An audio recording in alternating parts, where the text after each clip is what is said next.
من أجل الذهب وليس الوصافة مرة أخرى يا هشري. كرة من وليد الهشري، يرجع مشكلة للترجي في الوسط، خطيرة برشا، 2 على 1 وكرة خطيرة وكرة من وليد سليمان والهدف الثاني. الهدف الثاني لوليد سليمان، الهدف الثاني بعد خطأ كارثي في دفاعات النادي الأهلي اللي نقول يضمن البطولة بنسبة توصل 99%. النادي الأهلي كان أفضل ما غير كلام، النادي الأهلي كان أحسن بكثير اليوم. ترجي الغيابات ذبحته، الغيابات قلقته. وليد سليمان ينحي الكرة للاعب بن منصور، يعمل كرة ممتازة اللي قلت الورقة الجوكير للمدرب البدري، ويسجل الهدف الثاني، يسجل 2-0 للنادي الأهلي.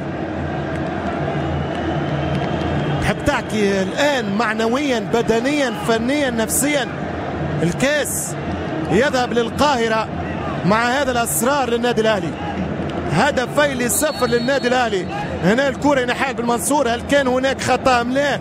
هل كان ممكن الحكم بوشعيب يزفر فاول؟ 2